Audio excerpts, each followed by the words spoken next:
आप जब भगवान शिव के दर्शन करने जाते हैं मंदिर में, तो भगवान शिव के हाथ में क्या होता है?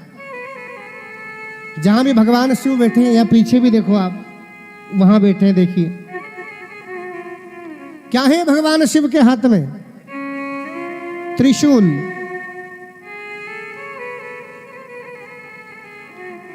त्रिशूल अर्थात 3 प्रकार के शूल, दैविक, दैहिक और भौतिक। दैहिक ताप किसको कहते? अब ये भी आप सुन लें। घर में तो बहुत आनंद है, सब सकुशल चल रहा है, परंतु संतान ऐसी पैदा हो गई कि वो एक भी बात नहीं माने।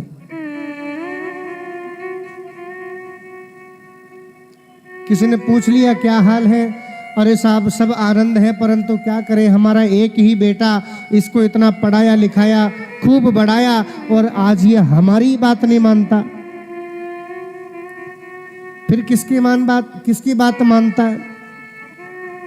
बोले ये अपनी पत्नी की सारी बात मानता है।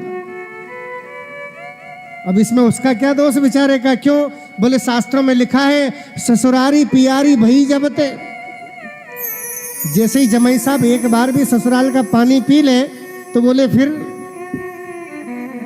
हाल चाल, बोली चाली सब चेंज हो ही जाता है।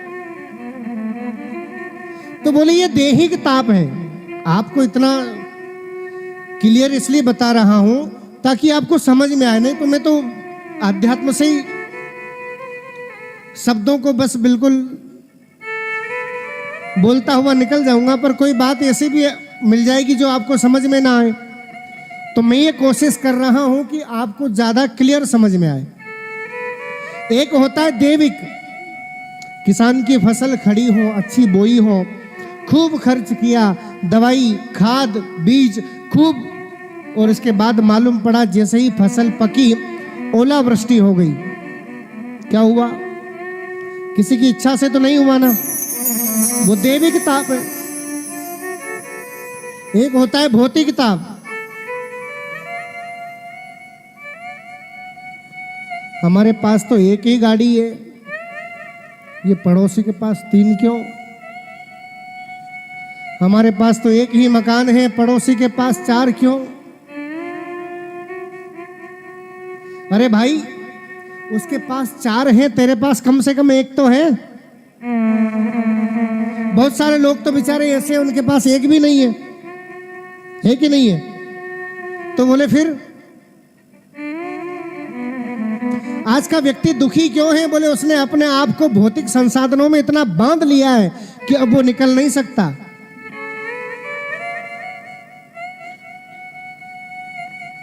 भौतिकता से तात्पर्य है दिखावा। हम सब दिखावे के पीछे भाग रहे हैं। आपको नहीं मालूम, जो व्यक्ति जितना बड़ा दायरे में रह करके जो जितना बड़ा कामकाज संभालता है ना, वही जाने कि वो किस तरह से, किस व्यवस्था से, आर्थिक रूप से और समय से, परिश्रम से कैसे उसको संभाल पा रहा है, ये वही जाने। परंतु बोलने में क्या है? बोलना आसान होता है। अच्छा, आज की एक बहुत बड़ी समस्या है, आज का व्यक्ति अपने दुख से कम दुखी है, वो पड़ोसी के सुख से ज्यादा दुखी है। दूसरा सुखी क्यों, वो उससे ज्यादा दुखी है।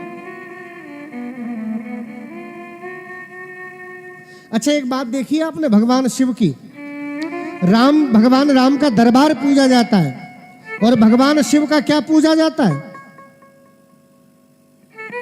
अरे आप थोड़ा जवाब दिया करो, क्या पूजा जाता है भगवान शिव का? परिवार पूजा जाता है। भगवान शिव का परिवार पूजा जाता है कि नहीं? अच्छा, एक बात बताओ, भगवान शिव के वाहन क्या है? आपके सामने ही है, देखो, नंदी, बैल। और सती जी भवानी का वाहन क्या है? अच्छा, शेर बैल को छोड़ता है क्या? पर खाया आज तक?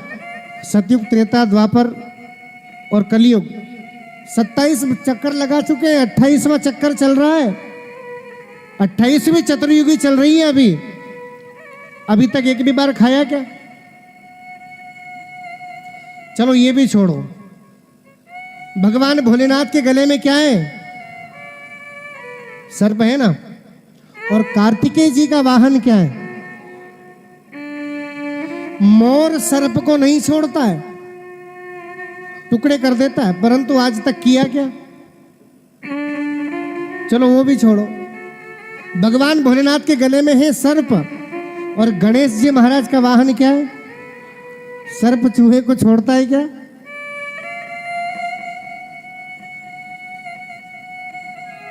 एक बार क्या हुआ,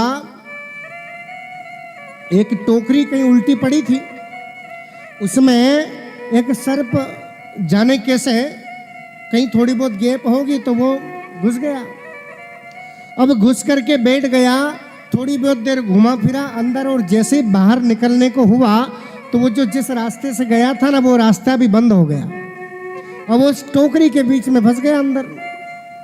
अब वो बाहर निकलने की कोशिश कर रहा था, परंतु वो बाहर निकल नहीं पा रहा था। इतने में थोड़ी देर में क्या हुआ, एक चूहा आ गया। चूहा आया, अपनी आदत के अनुसार फूंक लगाता हुआ, बोलता हुआ, आवाज करता हुआ उस टोकरी के पास घूमता घूमता उसकी नजर उस सर्प पे पड़ी तो बड़े आनंद के साथ हंसने लगा, बोले अच्छे फंसे आज।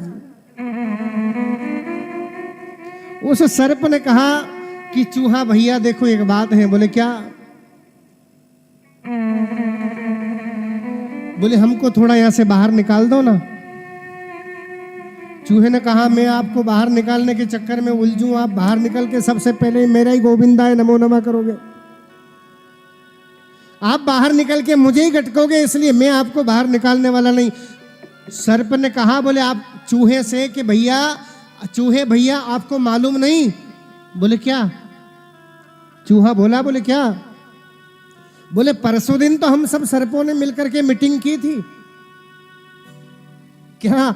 बोले आज के बाद किसी भी चूहे को कोई भी सर्प नहीं खाएगा, और जितने भी चूहे हैं वे सब चूहे आज से हमारे मौसा जी बन गए, इसलिए अब आज से आप हमारे मौसा जी। अब रिश्तेदारी हो गई, इसलिए अब रिश्तेदार की मदद नहीं करता क्या?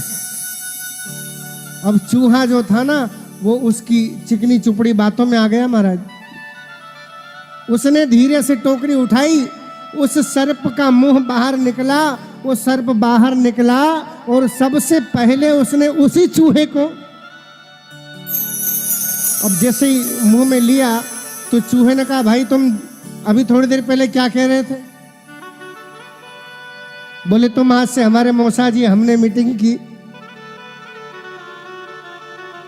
और बोले अब तुम बाहर निकलते से ही सबसे पहले मेरा ही नंबर लगा रहे हो। सर्प ने कहा वो बात और कुछ और थी, अब समय बदल चुका है। वो अंदर की बात थी, मैं बाहर निकल चुका हूं, वो बात गई, अब नई बात शुरू करो। क्या? बोले अब तो हम आपको खाएंगे ही सही, अब नहीं छोड़ेंगे।